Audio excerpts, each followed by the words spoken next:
তাই এবার আমরা সবাই মিলিত হয়ে মদমস্তেদাম বৃন্দাবনে ভ্রমণ করেছি। যে বৃন্দাবনে গোবিন্দ যে লীলাটি করেছে সে লীলার নাম হল উত্তরাগুষ্ট।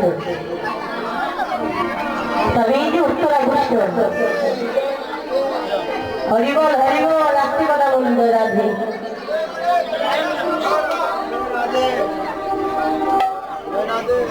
এই যে উত্তরাগুষ্ট, এই উত্তরাগুষ্ট কিন্তু প্রত্যেকটা জীবীর একদিন না একদিন আসবে। দেখেন গোবিন্দ গোষ্ঠলীলা গিয়েছে, আবার ফিরে আসবে গড়ে। আর আমাদের মতো জীবীর যখন গোষ্ঠলীলাটা হয়ে যাবে তখন কিন্তু আর কখনো কেহ ফিরে আসবে না, সারাটা জমানের মতো চলে যাব। একদিন সেই শ্রীরাম বৃন্দাবনে দ্বাদশ রাকাল সঙ্গে করে নিয়ে শ্রীরাম সুদাম রাম বসুরাম সবল সব রাকালগণের মধ্যে হলো শ্রেষ্ঠ, সবার মধ্যে হলো বড় বলরাম। তখন আমার কৃষ্ণ কি করলেন, শ্রীরাম সুদাকে সঙ্গে করে নিয়ে যমুনার মধ্যে বসে। যমুনার মধ্যে যখন বসে দিলেন, মহাজমেলার পাশ থেকে তা দর্শন করে পথে গিয়েছে। তিনি বলে গিয়েছে,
সঙ্গে করে নিয়ে গোবিন্দ বসে আছি। এমন এক সময় যত সকাগণ ছিল প্রত্যেকটা সকা গোবিন্দের বদনের পানে চেয়ে আছে। মহাজন গণ গিয়েছি, প্রখর রবির তাপে শোভাইল মুখ, দেখি না সব রাখাল গণের মনে হইল। প্রচন্ড রৌদ্রের তাপ সেই রৌদ্রের কিরণে আমার গোবিন্দের বদনটা একেবারে মলিন হয়ে গিয়েছে। যখন শ্রীরাম সেই বদনটা দর্শন করতে পায়, এমন মলিন বদন দেখে সবাই বলছে, কানাই এত সুন্দর বদন তো একবারই মলিন হয়ে গিয়েছে, ভাই একটু চিকন করুন দাদা। যখন বলছি তো সুন্দরীটা বদন একবারই মলিন হয়ে গিয়েছে, তোর কি হয়েছে কানাই বল।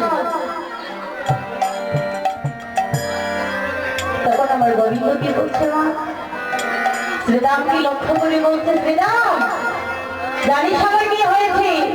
তাহলে সত্যকে বলছি, আমি আরো নাকে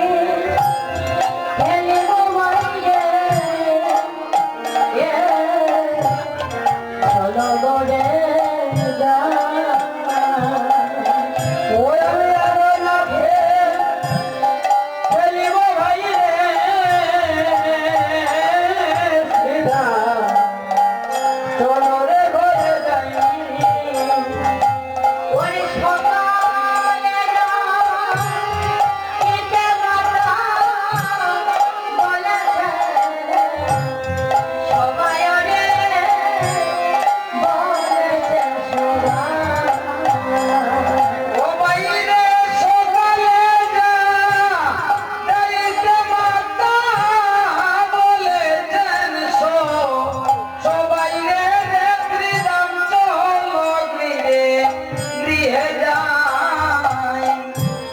গোবিন্দ বলছে, শ্রীরাম আমি আরো নাকি লিব গেলা চলো করে যাই, সকালে যাইতে মাতা বলেছে সবাই।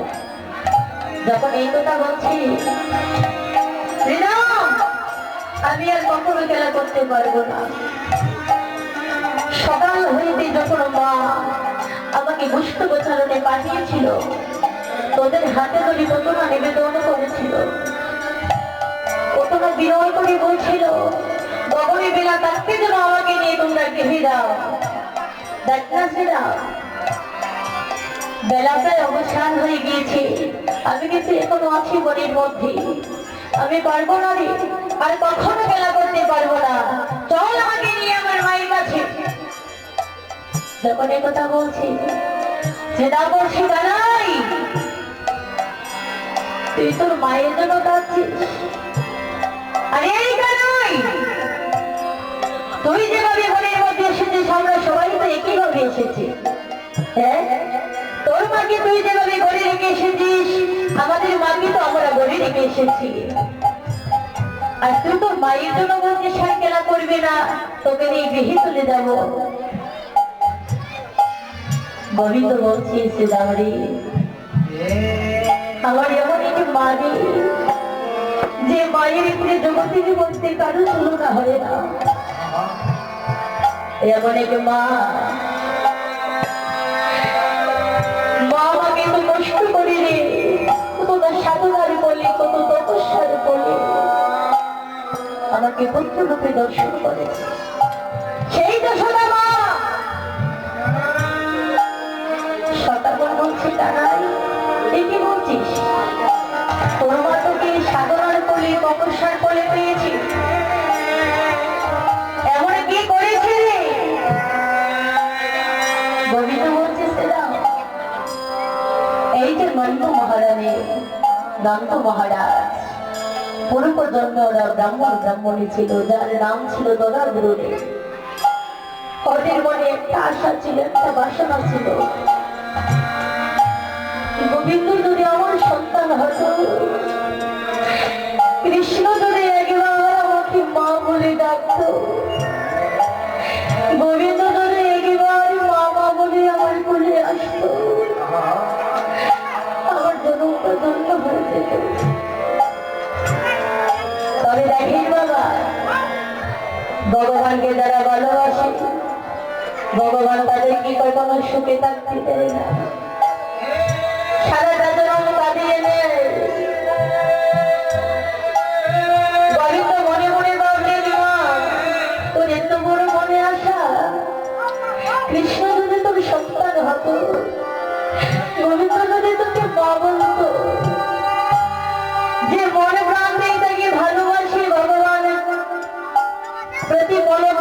লোকে তাকে পরীক্ষা করে। একদিন গোবিন্দ মনে মনে বলছে,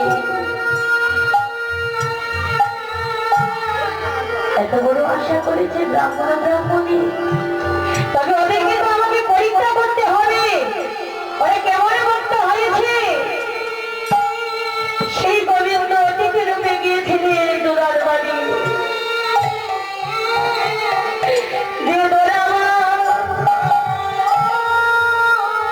অতিথি ঠাকুরের সেবা করার জন্য নিজের অঙ্গের শ্রমকে যে বাধা দিয়ে অতিথি রূপী নারায়ণের সেবা করেছিল। তখন গোবিন্দ বলেছিল, দাঁড়াও মা, যে স্তম্ভ আমার জন্য কেটে তুমি বাধা দিয়ে আমার সেবা পূরণ করেছ, মা গো, তুমি যে সারাটা জন্মের জন্য আমাকে ঋণী করে দিলে। তখন অতিথি রূপী নারায়ণ থেকে নারায়ণের মূর্তি ধারণ করে শঙ্খ চক্র গদাগত হাতে নিয়ে বলছি, মা, সেই দোরামায়ের চরণের মধ্যে পড়ে দৌড়নি লুটিয়ে বলছে, আগো, জগতে অনেক ভক্ত দেখেছি, কিন্তু তোমার মতো এমন ভক্ত আমি পাই নাই।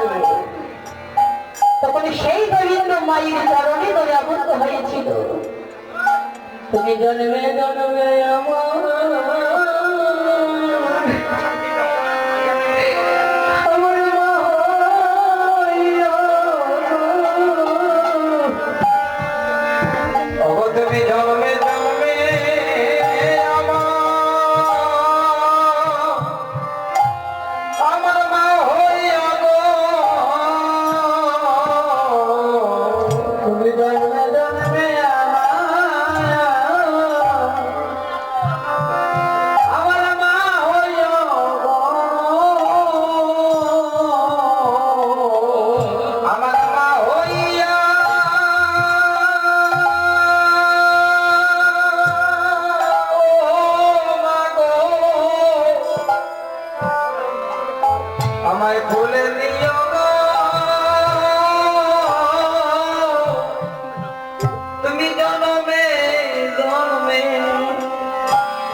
তো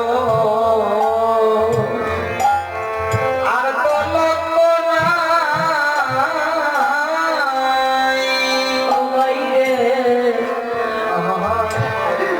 বাইরে জানে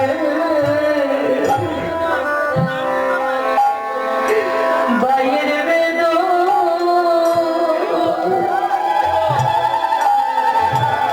ও ভগিনী বাইরে জানে রে সন্তানে বেদনা রে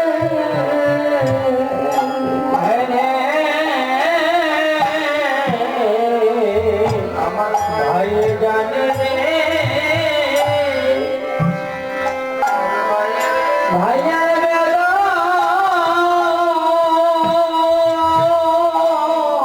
বেদন রে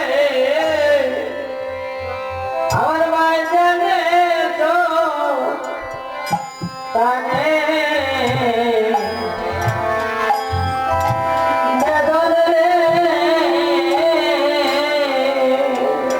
ও ভাই বাইরে জানে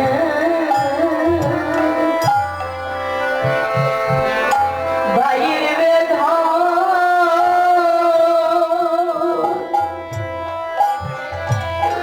ও ভগিনী মায়ে জানে গো তার সন্তানে বেদন রে হায় হায় রে আমার ভাইয়ে জানে রে ভাইয়ের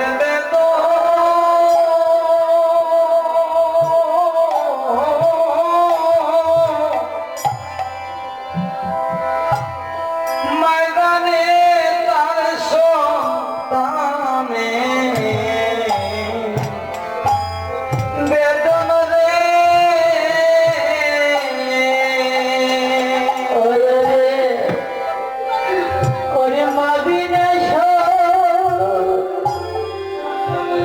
সন্তানের বেদন অন্য কেউ জানে না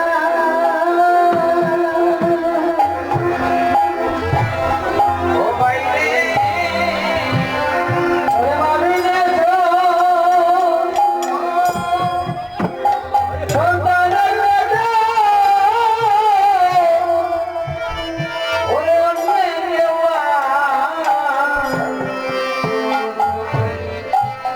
জানে না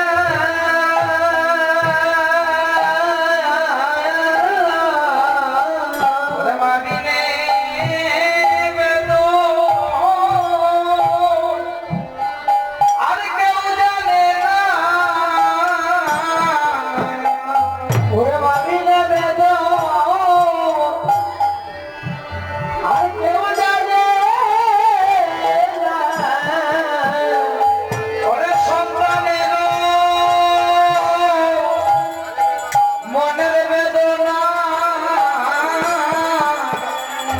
আমার মাবিনে আর কেউ জানে না ওরে সন্তানের মনের বেদনা রে ওরে ভাবিলে কেউ জানে না ওরে ময়দানে সন্তানে